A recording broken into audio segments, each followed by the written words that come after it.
So here we are live for Why No One Is Broken. Well, Anne, thank you very much. I really appreciate and feel honoured by being a guest on this kind of marathon mega series that you're doing. And honestly, what a wonderful undertaking, you know, just getting so much material together, so many. And I'm just noticing I've done lots of these, but I feel just a little bit nervous. And I'm thinking about the topic which I was invited to submit and speak to is why no one was broken. No one is broken.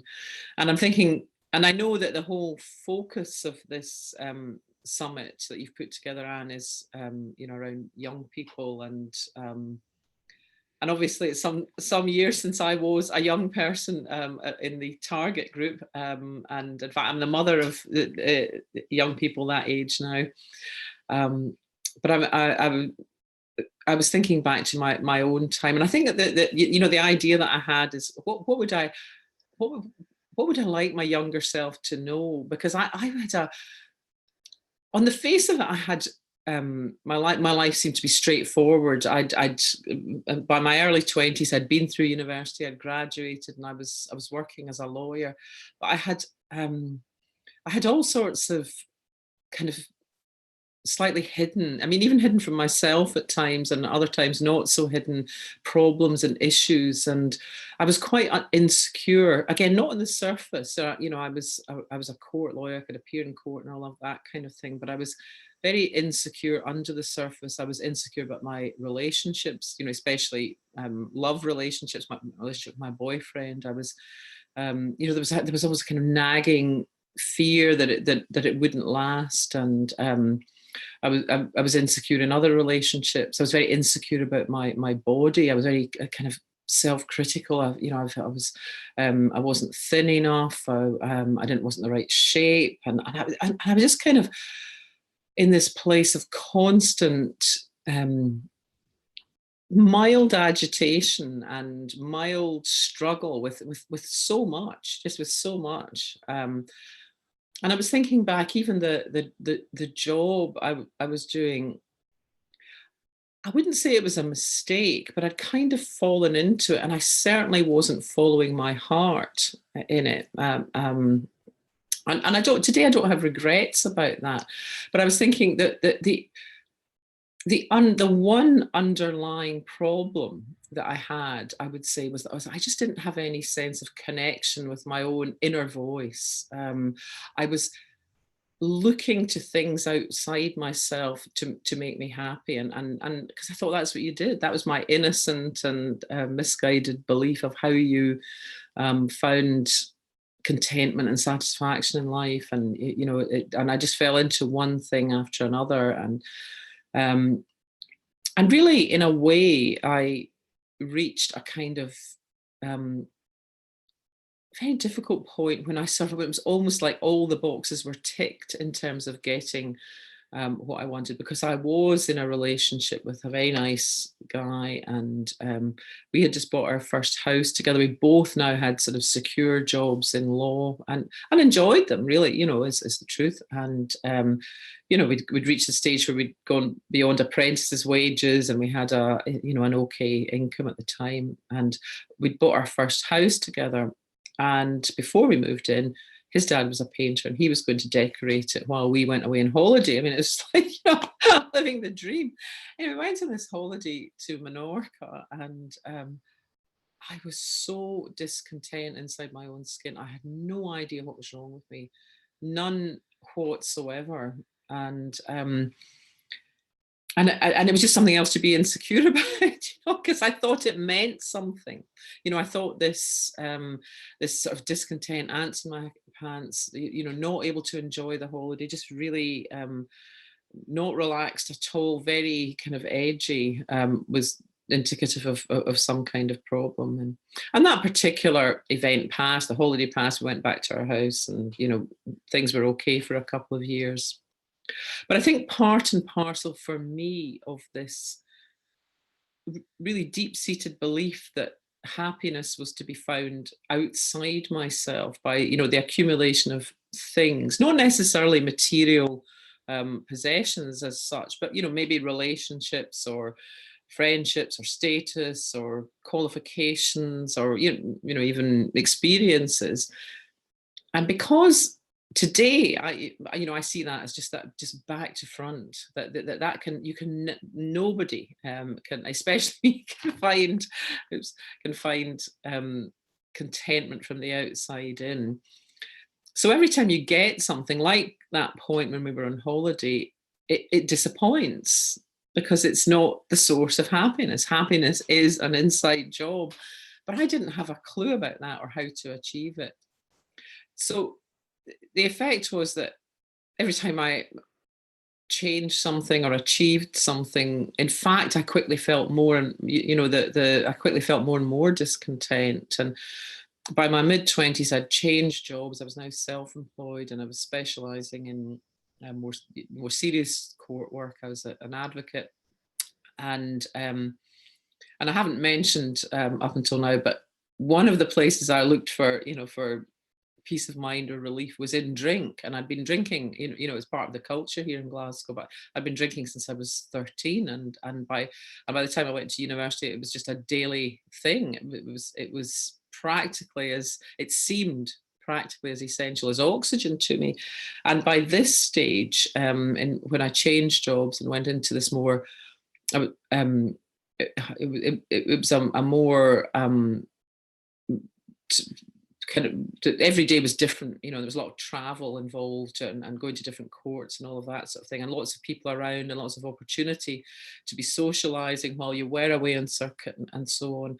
And the drinking really got out of hand very quickly. I mean, I think it'd been out of hand, something of an understatement, been out of hand for some time before that. But the last couple of years of my drinking, escalated at an incredible rate of knots, and I became very unstable emotionally. The interesting thing was I seemed to be able to perform in the job, and it's alcoholism affects different people in different ways. Some people are affected very badly physically. Some people it is in the workplace that comes to the fore. Some people it's in relationships, and it was kind of relationships and my emotional life where I was really affected. And the relationship with a nice steady guy went, and it's not long after that I took up with someone who was anything but steady, and himself definitely someone with an alcohol problem. And yeah, I found myself on the fast track to hell, really, and reached a place of where suicide seemed like a really, like the only option to stop the just the absolute horror of my life. I just didn't know how to. I couldn't imagine. I didn't know how to be happy. I couldn't imagine being happy again, and I just become more and more and more unhappy and discontent and hopeless, actually. And it was at that point I discovered recovery, and I got sober, and that was a massive turning point for me. But even then, and that's 30 years ago now, but even in this period of recovery, which I am incredibly grateful for, and it came about by way of an instant change, a moment of insight where I had heard something about the whole kind of recovery scene, and I knew people who were in it, although I thought that was dramatic on their part. I didn't really think they had problems until I reached that point myself. But so I had a moment of clarity of where my drinking just got completely out of control, and for me that's like the biggest marker of addiction. It's that out of control thing. It's not necessarily what you took or when or how much or even what you did under the influence. It's that sort of loss of control thing that you can't guarantee what's going to happen after you've had one or two drinks, and you can't stay stopped when you've woke up from a bender or whatever. Yeah, so that was me. And so I had this moment of clarity, and I so didn't want to have to stop drinking because I felt that's going to make me even more off the wall. I'm not going to be have a normal life or fit in Scottish society anymore. Scottish, the culture.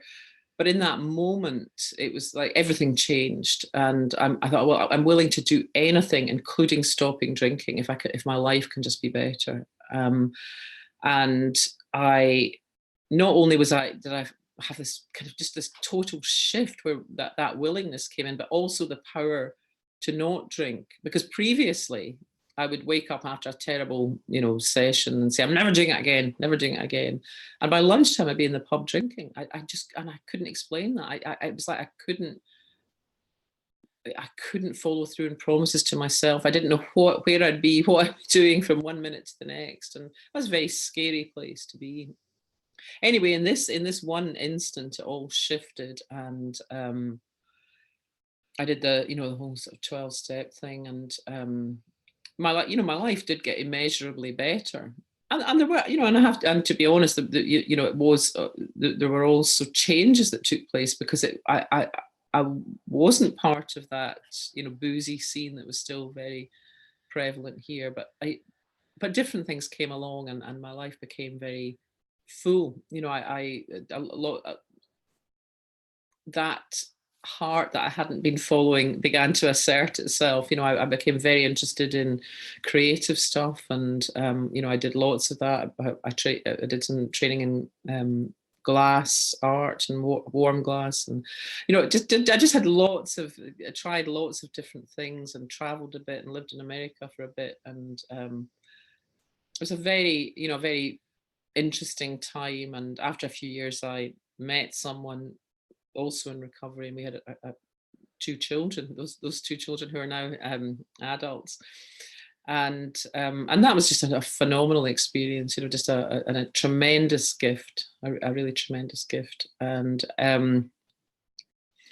but I was still striving. In amongst all this, I was still striving. I was still striving to be better. I was still experiencing times of massive stress and burnout. And again, the relationship I was in was not particularly easy, and eventually broke up. And I took a different job in law that was more secure, and but I kind of struggled with that as well. And I didn't fully. My conclusion at that point was not so much. I'd moved from the outside, looking for things in the outside to at least some extent, but thinking that I suppose in those years of recovery, those early years of recovery, what that was the point where I thought, oh, there's something wrong with me that has to be fixed, and that's where my attention has to go. That's what I have to work really hard on. And there'll be people using phrases like that in the recovery world of, it took me X years to get like this, and it's going to take me X to get better. And at first I kind of bought into that, and then there reached a point where I was thinking, geez, I'm still really struggling here, and I had periods of burnout at my job, and then one day I was in a car park somewhere, and I had another insight, and the insight was, if you are going to have any quality of life, you really need to start listening to your own inner voice. And it wasn't like a voice, from the heavens, listen to me now. It wasn't that, but there was an absolute clarity about it. And on my part, on the, so, I feel as though I was the recipient of that. And I thought, yes, yes, yes, I'm going to go with that. And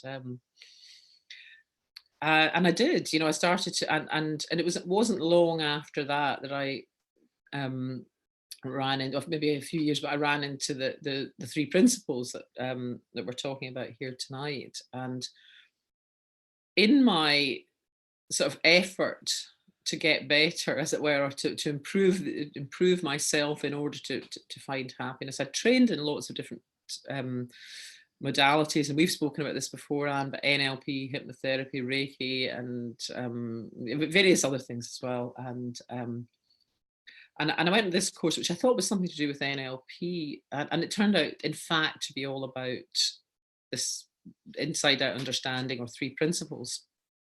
And it was phenomenal for me. It was everything that I'd been looking for these past, at that point, 2 decades of searching. And and it made everything I heard just made so much sense, including somebody saying, and I can't even remember who it was, but somebody on that first weekend saying, um, "Nobody's broken. This work is pointing to the fact that we're all unbroken." And I don't know why at that point I heard the truth of that. Well, it wasn't the fact that there was some. I guess there was something in me that was really ready to be open to that, or maybe I always would have been, because I believe it's always true of everybody that none of us are broken, irrespective of what might have happened to us. I mean, it's not to minimize things that occur to people in their early life, or even things that people have done, or anything, but underneath all of that, there's no denial of that, but underneath all of that, there's an essence that's whole and complete, and unbroken, and phenomenal, that's really phenomenal. But there was something about that first weekend, and what a weight off my shoulders. I mean, really, just like that. I thought, can I just stop all this? And by this point, I was, um, I had so many rules and of course I wasn't able to keep up with all the rules for my daily betterment. That I was supposed to do. TM was another thing. I was supposed to meditate twice a day for 20 minutes. God knows when I'd last done that. But so then I was guilty. Then there was feeling, feeling guilty about that, that I was failing in this. And I was supposed to go for a walk every day, and morning pages, and I'm kind of laughing at these things. I'm not knocking any of them. And some of them today, I occasionally go back. Like, I love to just journal at times if I'm in the mood, but it's coming from a place of, oh, I'd love to do that, rather than I better do that in order to be okay. And I could just go on and on. There were so many meetings you're supposed to go to, and just endless. It was like possibly more than a full-time job on top of everything else. The time involved in self-improvement, or just working on myself. And in an instant, I knew that wasn't necessary anymore. I knew it was just, and what a freedom, what a freedom. And there were so many things that came out of that first weekend, and it wasn't even that I can particularly remember people saying the words, or it wasn't that I was just adopting what anybody else said. I mean, I think I got some of the implications for myself quite quickly without even being able to rationalize them or explain them. So, for example, another one was, I saw that my children had this essence within them. And of course, it had always been there. And of course, there was always evidence of it. But I had this other belief, this false but innocently acquired belief, that they were vulnerable because their parents were separated, and that I had to work hard to kind of make up for the fact that we were a one parent family. And in fact, my kids were already doing great, they really were. But I was on the treadmill, and they used to go to their dad's every second weekend, and they'd often come back, and when they'd been away and I'd been just pottering about, ideas would come to me, and this is pre three principles. And they'd come home and I'd say, "Kids, I just had this great idea." And I'd imagine their hearts would sink about whatever new initiative that I was about to introduce for the betterment of us all. Um, anyway, but again, it was a huge weight off, that I didn't need to do so much for them. And yet, ironically, I would say that my relationships with them, two of them, and my kind of deep joy of spending time with them has massively increased. It's like less effort, more fun. My daughter's coming around tonight. My son lives in London now. My daughter's in Glasgow, and she's coming around after this. Um, and yeah, so that was. I also knew at that very first point that I found the thing that I have been looking for my whole life. That there's. I mean, sometimes people say the three principles, which is based on the work of Sid Bax, that there's nothing new in that. And on the one hand, I think that's right. He didn't invent this. Sid was a witness. He was a discoverer in the way that Newton or Einstein discovered principles that were pre-existing. But he did have a way of expressing it, and not just Sid, but the people who have come along afterwards, that made it very accessible to understand both that we have this essence that's always available, that's always kind of running us as part of the whole. That it's just part of the gift of being human, and also that we have the capacity to create a reality. Our feelings are not coming from the outside, but they're coming from thought in the moment. That how we think about the outside, or how we think about things that don't even exist. How we think about the past, how we think about the future, how we think about how we imagine, our friends or our enemies are getting on, and that all of that is creating a very persuasive, convincing, plausible experience. But it's not the truth. It's that it's just our own version of it, that we are innocently and unwittingly creating moment to moment. But in the seeing of that, in the really getting that, again, there's a great freedom, because it takes it for me, it took away so much of what I felt insecure about. Because, for example, if I was insecure in a relationship, that was based on my thoughts and feelings that I wasn't good enough. I get a made up thing about it, as if there's a standard of what is good enough, and I'm not it. It's made of a sort of horrible fantasy future that I'm going to be left, and then a further misunderstanding that even if that were to happen, that I would then have to be miserable. So it's a whole that so insecurity in any moment is really just the total of lots of insecure thinking about what might happen, and what that means, and none of it's based in truth. And so again, very quickly, the sense of that, that experience of having bouts of insecurity just diminished massively without me doing any work on my insecurity. And I think those are, I've sort of touched on, these are some of the things that I would, if I could say to my younger self, it's you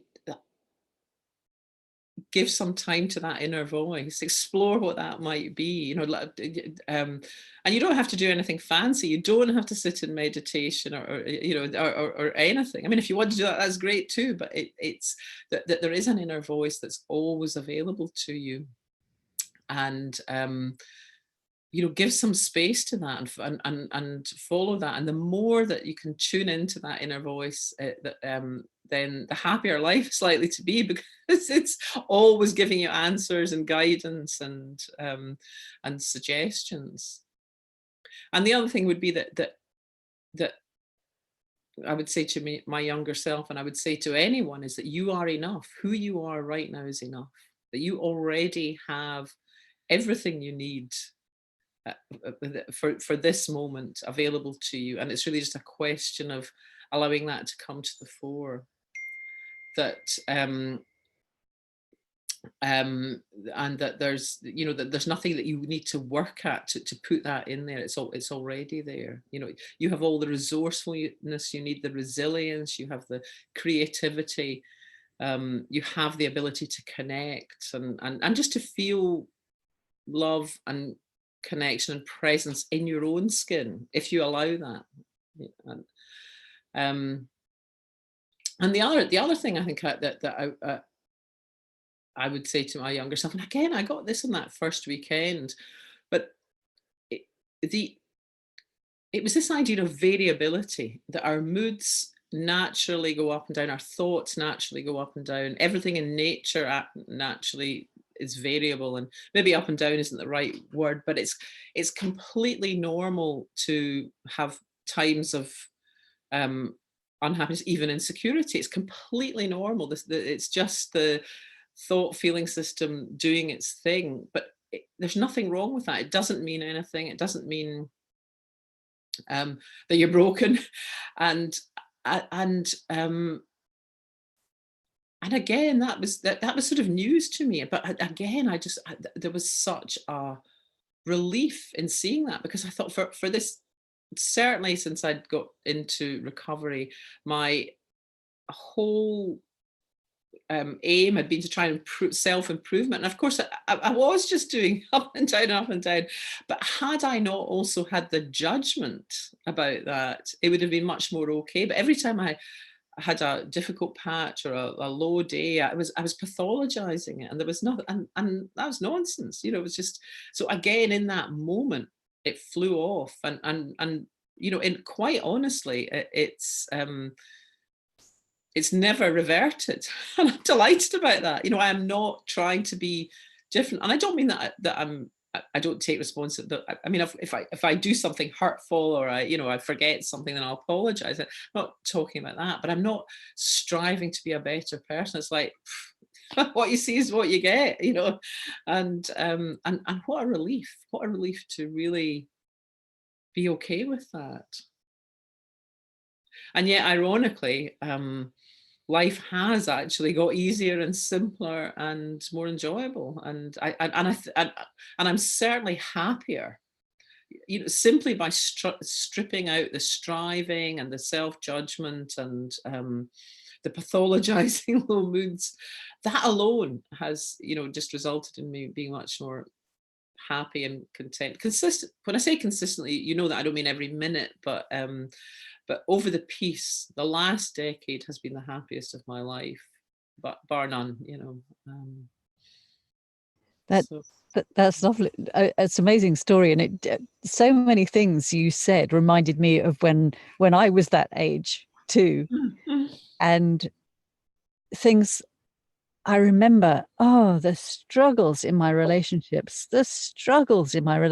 because I was forever thinking that every time I had an uncomfortable feeling in a relationship, and the way you described it was, I had no idea what was the matter. Like when you said you went on that holiday, I was like that all the time. mm, My I was obsessed with having a happy relationship. I thought that's what I needed to have to be happy. I was convinced that a happy relationship was what I needed to be happy. No, just like you, not knowing that happiness didn't come from the outside, and that I had it in me all the time, and not knowing that moods go up and down all the time, and feelings go up and down all the time, and thoughts come and go, and feelings come and go, and not. I mean, it's so simple actually when you know it, but no one told me any of that. And when I look back now, I think, oh my goodness, that my poor husband, because I was always analyzing and, "Oh, this isn't right," and I would and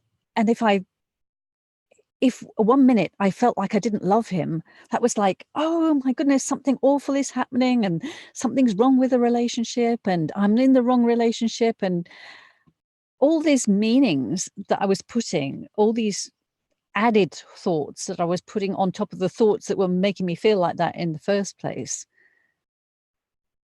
It was a nightmare, and I had no I and the ridiculous thing is that I trained as a sexual and relationship therapist, and I still hadn't got a clue, and I was trying to help other people, and I had no idea about any of this at all. And looking back now, I think, "Oh, goodness me, it could have been so different if I'd known what I know now," which is part of the reasons why we're sharing this now, so that young people don't have to go through what we went through. yeah, yeah, yeah. Because although a lot of what I've been sharing is with the benefit of hindsight, I certainly did know at the time that there were things that were amiss, and I love the problem page, but I could never find so you get somebody else writing, and I'm so jealous of my boyfriend, and they seem to be even more jealous of me, so that was good. That wasn't the worst, but the answer was always something like, well, you're just insecure, and you need to become, you need to get more secure in yourself, but there was no clue of how did you get there? How did that happen?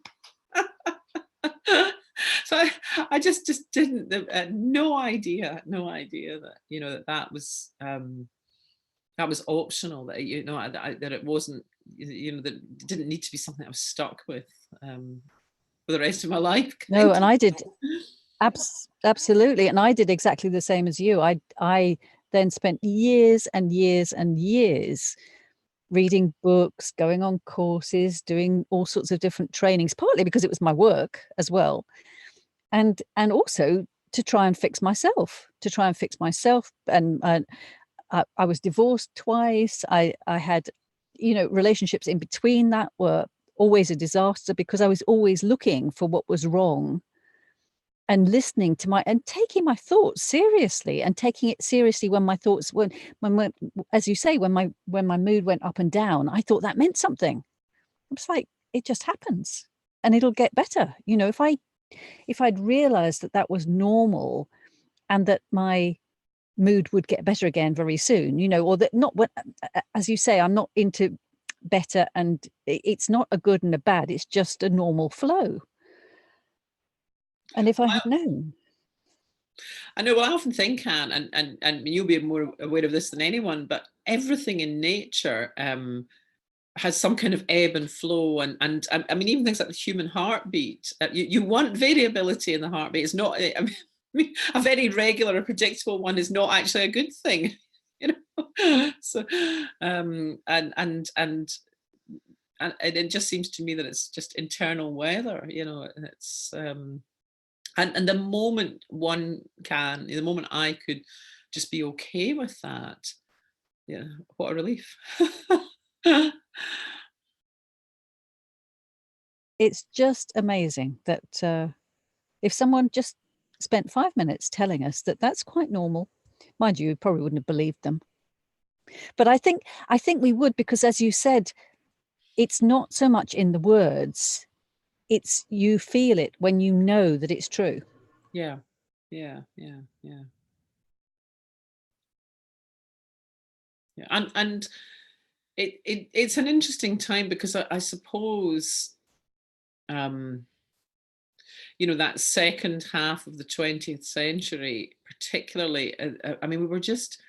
It seems to me that we were absolutely wedded to the idea that everything that, you know, everything bad that went wrong was, you know, either started in childhood or caused by other things. And I suppose that the second part, you know, that idea of people being, you know, triggered by anything is just becoming bigger and bigger and bigger. And you're only triggered if you believe you're going to be triggered. If there's also a belief that this is, you know, that this is going to be a triggering event. And the moment someone can see that the only connection is made of thought, that you know, what somebody else says, you know, or does, doesn't have the power by itself, in the absence of your own thinking, to create something that, you know, that freedom there is possible. You know, that's, I mean, that's what's lovely. That actually that's a very important point, because that just reminded me of, I used to see people who had been sexually abused. That was one of the things that people would come and see me about, to talk about how they could manage in their relationships now, because they'd still got thoughts going on about having been sexually abused in the past. And having been trained in conventional psychotherapy and then later in NLP, you know, at first it was just listening, going over and over it, which didn't help. Well, it seemed, the strange thing is, at the time, it seemed to help for some people, and it seemed to make it worse for other people. And I didn't understand that at the time. And now I can see that, as you said, sometimes we just have an insight, and that we sometimes have an insight that, oh, actually, I'm okay inside, and it was nothing to do with me. You know, that was their problem, not mine. And sometimes we don't. But there was, but it was interesting that some of the people who came to see me actually felt guilty because they didn't feel bad about being abused, or when they thought, you know, because they didn't know it was wrong at the time, There was no thought about it. They were not. All I'm saying is, I'm not saying there's a right or wrong about it. That of course people have feelings about it because we have thoughts about it. But some people had a completely different reaction from other people. So some people then felt guilty that they didn't have oh, I feel terrible about it reaction that other people had. And now it's so obvious that the only reason for that is because they were listening to different thoughts. They were having different thoughts and taking seriously different thoughts, and therefore, as we all do in different situations, having different reactions. So yeah, I mean, every time we blame the outside for, like, oh, it's my husband's fault that I'm feeling like this, which is what I used to do all the time. And now I can see, well, that can't possibly be true because he did those same things on different days and I didn't feel the same. And if someone else did those same things, I didn't feel the same. And if he did those things, other people didn't feel the same. So it couldn't have been him causing that feeling. But at the time, it seemed like it really was. There we go. There we go. Yeah. I see that. I'm wondering if we should open for questions. I don't want to hijack your. Well, I'll let you. You're running it, but I just noticed that we've been joined. Oh, you're muted, Anne. You're muted. Thank you. I forget to switch it back on again sometimes. So I didn't explain to the attendees that we can't see you. We know that you're there, but we can't see you.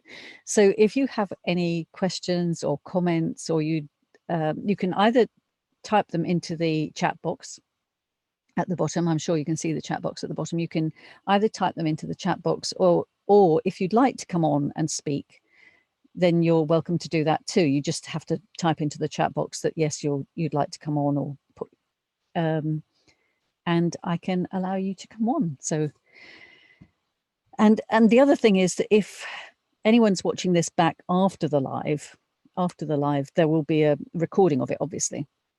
And if anyone's watching it on the recording and they would like to ask questions, then number one, Christian is easy to find on Facebook. Is that the easiest place to find you to start with? On Facebook. And also there is a page on our website, on the secretofeverything.com website. Christian has her own page. There is a page about Christian, which you can find quite easily through the links on the website. So you can find out where she is. You can click on her links and find her and find out more about her if you'd like to. So is there anyone would like to make a comment, ask a question? Nothing obvious at the moment. Nothing obvious at the minute. I think you've been now that you've made that offer, I'm sure that that's been received. So please feel free at any stage if there is anything. I think you've been so clear in all of that, and it is actually so simple, isn't it?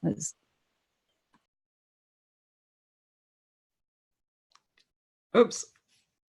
You're muted. You've just muted. Oh, oh, I see. Sorry, I didn't realize you were having a bit of a coughing fit. Yeah, sorry about that. I thought it was better to switch my microphone off while I was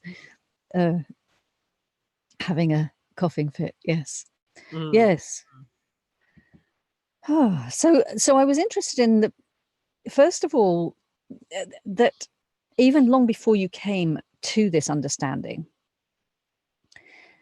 you said that when you were having you got to such a bad extent when you were, a low extent when you were drinking, and then suddenly something changed. That you had an insight out of the blue. So even at that stage, even though you weren't aware of what was going on, your wisdom was speaking to you. That inner wisdom was speaking. Yeah. Yes, I think that's true for everybody, but until we sort of get a sense of what it is. We don't necessarily experience it. I'm saying we, I'll say I, because funnily enough, today I was being asked some questions about, moments of insight and peak experiences, and I have had insights at different points in my life, by which I mean, a deep and sudden knowing that really often changes something quite fundamental. So the first one that I remember powerfully was when I was a student, and I was on holiday in Greece and just lazing around, and out of the blue one day, I knew that some advice that we'd been given by our professor was just rubbish, just complete rubbish. And it was to do with, the future, the career that we could follow. And I don't know where it came from. I wasn't thinking, I wasn't, thinking about my course while I was away on holiday. And in fact, it changed. It didn't, I didn't get into any kind of frantic action at that point, but it did change the course of my life, and it changed the course of my career. And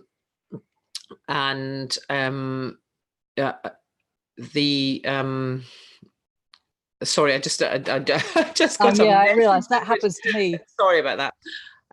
So that was one, but and I had others later. Another point when I'd first split up with my my partner, the father of my children, I really was very lost. I was lost about what I should be doing, with my life, and and should I do this work? Should I go back to this kind of law? And I was really, constantly churning it in my mind. And then one day I got another insight, and the insight was, your job's to look after these children. And I thought, yes, that's it. That's my number one job. And I kind of knew that the universe would supply the means. And it was quite extraordinary. Very shortly after that, I was offered a job out of the blue that really did that very adequately. Really, it wasn't, the job wouldn't have been my first choice. It wasn't my heart's desire, but it really provided the means to do that. And since, we talk a lot in this work about insights and realizations, and it seems to me that that's one of the ways in which wisdom speaks to us. It's not the only way, but it's a very, often very powerful, very clear, and not. I've mentioned a few that are really quite life changing. But it's a capacity that all humans have, and I can, have insight about anything now, even quite small stuff. But it's a lovely feeling of, something you've maybe been stuck with or not clear, and it's just suddenly, it's completely obvious what the way through is.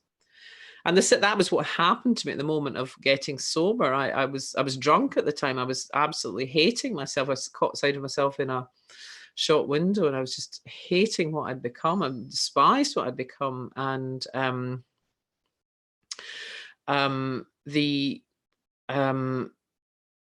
I just had a moment of shift, just this, and I can't explain it. It certainly wasn't anything that came from, effort or trying hard, or it was just, just a absolute clarity. I've got to be done with this. I'm, a different way of life. And as I say, it just, that need to drink was just removed from me. It wasn't effort. People have all sorts of misunderstandings about recovery, and as though folk that have been alcoholics and are now sober are sort of running past pubs or something like that, and just, locking themselves in, or that so that they don't drink. It's not like that. That everybody that I know who is sober, I would say, has had some form of really a psychic change that come over them. And it might be a series of little ones, and they might, go backwards and forwards for a while, but at some point that whole need to, that whole, the power of addiction when you're in it is difficult to overestimate, and the freedom when it's taken away is equally mind-boggling.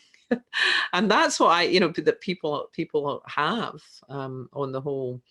And in my case, I had that bit, but I was still striving to be a better person. I hadn't that other aspect, the penny hadn't dropped for me then until I encountered the principles. what I love this. You've said several times that something coming out of the blue, which is what it's about, really. And I have that. Well, it's interesting. I tend to ask people, when do they get their best ideas? Because I know sometimes we can think, I must stop and I must really try hard to think what what the solution to this is. And I haven't got time to go for a walk, and I haven't got time to go and have a shower. Or I haven't got time. But actually, those are the times when, like you said, you were on holiday when it came to you out of the blue, because our minds are not taken up with all that busy thinking. It allows it allows it to be easier to hear what's underneath that, and the wisdom that's underneath it is how I see it. So I very often get amazing ideas when I'm in the shower, which are nothing to do. It wasn't anything I was thinking about or anything that I was trying to find an answer to. It's just, I think, oh, wow, that would be a good thing to do. I'd really enjoy that. That would be, yeah. Well, how about that? That's a really good idea. And I'm sure we all have, like, sometimes it's when I'm driving, excuse me, I'm under the flight path. I don't know if you can hear that. It's deafening. So sometimes it can be if I'm driving a regular route, and I don't have to concentrate on where I'm going because I know where I'm going.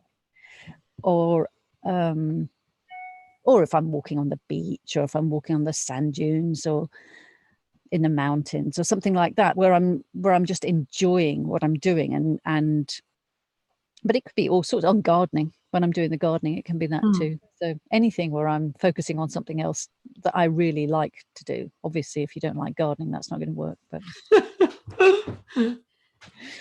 But yeah, and I just, and you can't make those things. You can't go and do that so that you have the idea. That doesn't work either, because it. Well, exactly. I was just going to say that, Anne, because it does occur to me, and I think, that genuinely wisdom can just pop up, or an insight can pop up even in the midst of stress, because it doesn't take. I think, as you said, we often hear it more when we're not distracted. But just earlier this afternoon, I had a very unfortunate incident with a toilet seat, and I had to run up to the plumber's merchants to get a new one, before this. And I was conscious that we had this call, and I was saying and I tried to phone the plumber to see if he could fit it, couldn't get him, and then so I was really feeling quite, I can actually feel my heart beating. I was in a rush, and I didn't have a solution to the problem. And then all of a sudden I thought, oh, I know who to call, and we'll be happy to do it. And that again, that idea. So it wasn't totally new information, but just the right thing at the right time, despite the stress. And the reason I mention that is I do think it's useful, because it confirms that this power within really is always available. And so you don't need to be saying to yourself, well, I'm too stressed. It can really come through at any point. Now, obviously, any of us would rather be relaxed. I guess I'll speak for myself again, than stressed. But you don't cut yourself off from it. But if you are in a busy-minded or caught up kind of state of mind. Yes, I think it's more the trying. It's more the trying to find the answer, I think. I don't know, maybe not. But the same experience that it's come through to me, especially in important situations, that whatever I need does come through out of the blue. Yeah.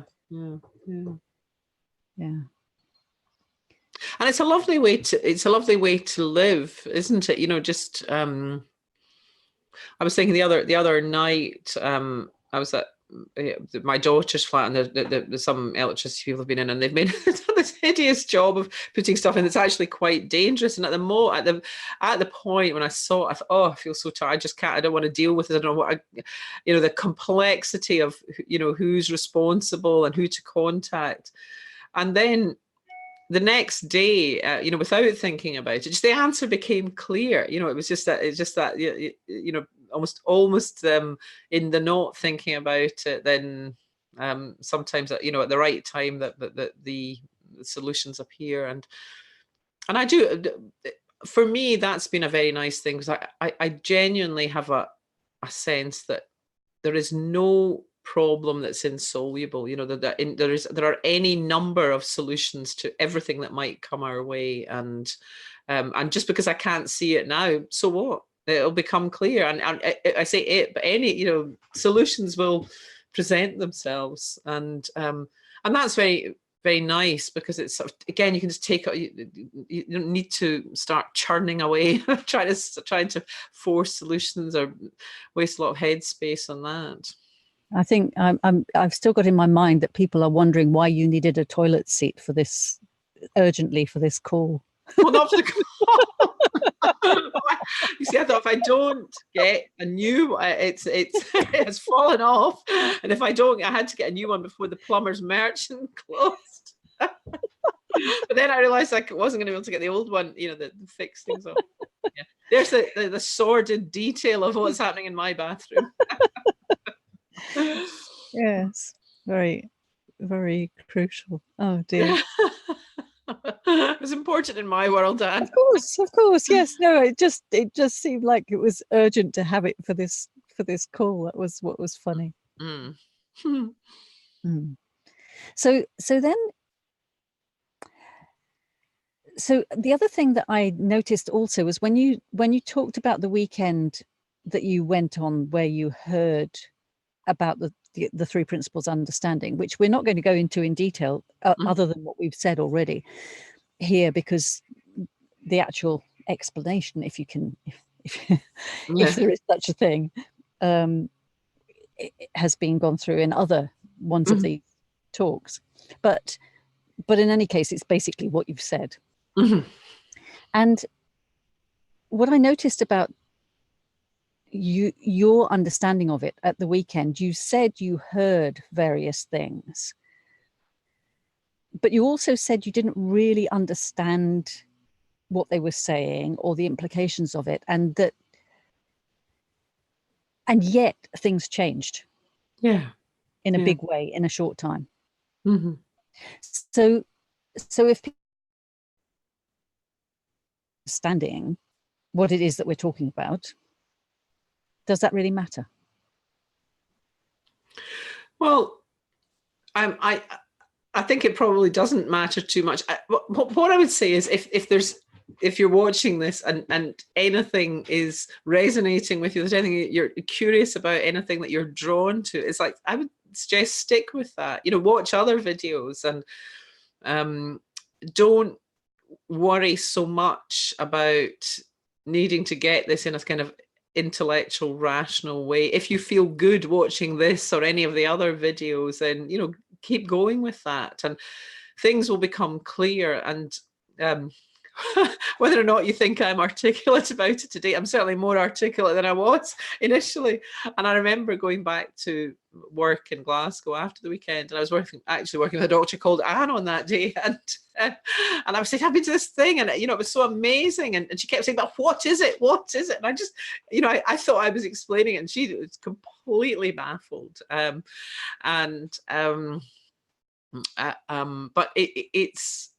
it's less about that, I think. And I think if there's anything in this that feels that you're drawn to, then go with that. This is a very different way of learning and of changing and of finding the essence of yourself, of coming to understand who and what you really are, which is significantly greater than your than your physical body, and even your intellectual mind. And it's just a bit like, trust your gut, follow your gut. Yeah, and basically, and that's why nobody can be broken, because even if the physical body appears to be broken or is broken, that's not what it's about. We're not talking about people not having had things happen to them. physically or emotionally. It's about the inner, and that always seems strange to me as well, is to talk about the inner person, because because it's actually much bigger than like you've just said, who we really are is much bigger than the physical body and the physical mind. So it's not just inside us, it's everywhere. Yeah. And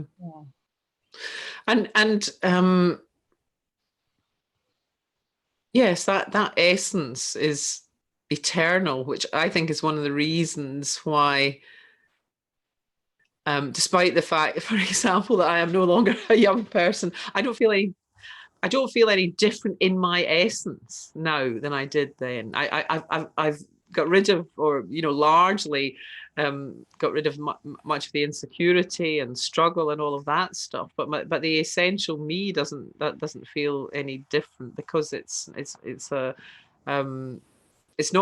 a temporal thing. And yeah. No, it's funny because now it's a lot easier to just be content with whatever is. And when I say content, I mean, even if I get angry, I can be content with being angry, or even if I'm not happy about something, I can be not happy about it for a bit. But I can be happy being not happy about it. Yeah. But it's been very interesting for me this last year, because I've been basically homeless. So because I spent all my money on doing all this personal development stuff and trying to change myself, and despite being a doctor, like spent all my money on that. That was pre-principles. That was pre-principles. Absolutely. Yeah. So, and now it doesn't bother me. It's like, and people are, so I spent a year living in my little camper van, on and off in France, and people, and then I went down to Spain for a bit, and people kept saying, "Oh, you're so brave," and I'm like, sorry. It was just like, to me, it was just ordinary. I was just doing whatever I felt like doing at the time, and I could see there was absolutely no point in worrying about where the money was coming from, and that it would, and that. So that's another thing. I was so worried about money when I was younger too. That oh my goodness, the years I've spent trying to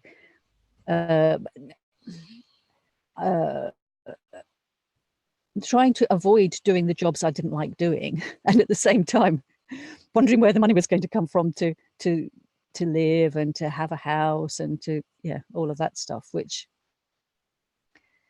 now I don't. It just comes, and I don't worry about it so much. Yeah. Yes, I had an insight around money as well, and it was a slightly different one than you're describing, but about I saw.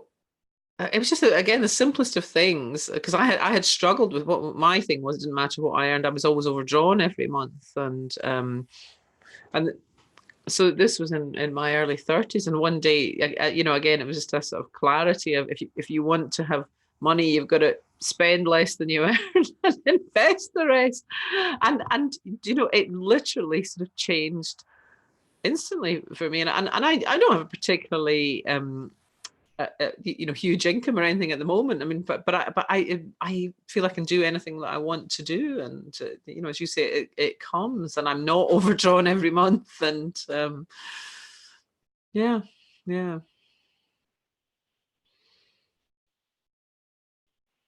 And the thing that I've noticed in doing these sessions and in talking to almost everyone that I've talked to about how they first learned about this understanding, and nearly everyone says what you did about that weekend that you went to, that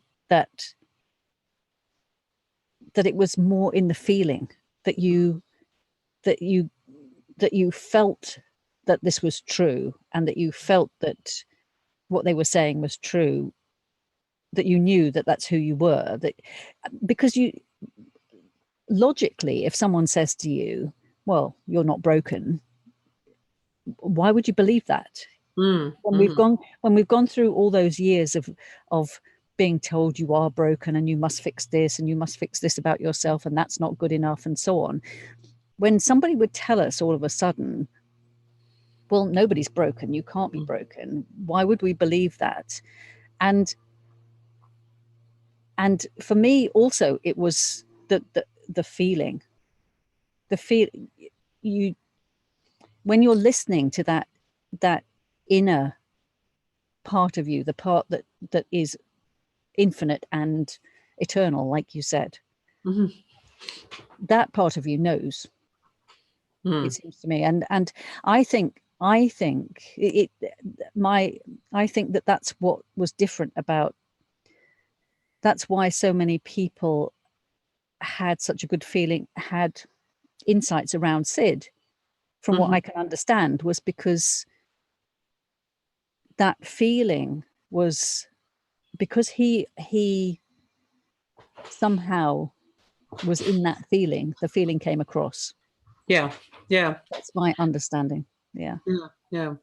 It's interesting because I think you're absolutely right. And over the years, in recovery circles, people who are in recovery share their story at meetings and so on. And everybody's it's just like this, there's no notes, it's not prepared. It's just that, doing the best to share from their heart and about how they changed and so on. But there are certain of those kind of testimonials, or whatever you want to call them, that really have always stayed with me. And I think it was because they touch that deep place of truth, and I can remember them decades on. I can the names of I maybe never knew the name of the person, and they've been all over in different places over the world, but there's something about that can be very, very powerful and very affecting. Yeah. And I think that's what I came into this just after Sid died, but so I didn't know him, but I have had the same experience here. There are things that people have said that have a deeply impactful truth about them that stay with me effortlessly, Yeah. Yes, and it's and that can happen. I have so many people. My first introduction to the three principles understanding was reading Somebody Should Have Told Us. The book Somebody Should Have Told Us, and again, the first time I read it, I couldn't see how it was different. Logically, I couldn't see how it was different, and yet I felt something completely different. Interesting, isn't it? Even when I read the book, I felt something completely different, and so I went back and read it again. And I've heard that so many times with other books that talking about the three principles understanding in different ways. That was the first introduction that people have had, or watching a video like this, or going to a talk that someone's given. Yeah. That they haven't really understood what was being said, but they got the feeling, and that the human part of them didn't know what was going on, but the part of them that had been wanting to wake up all this time did, and was like, yes, at last. Yeah.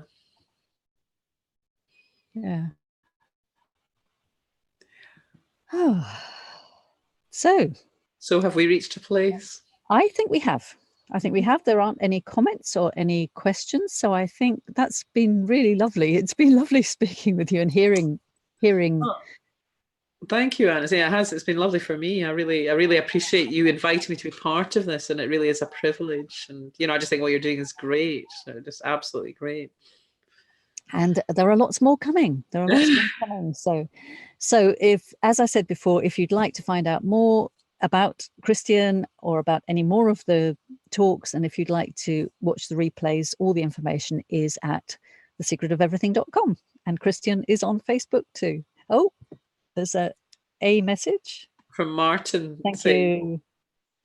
Thank you, guys. Most enjoyable. Thank you. Thank you for letting us know that too, Martin. Thanks. Yeah, thank you. Thank you. All right. Okay, lovely. Bye for now. Bye. See you soon. Yes. Bye-bye. Thank you. Bye.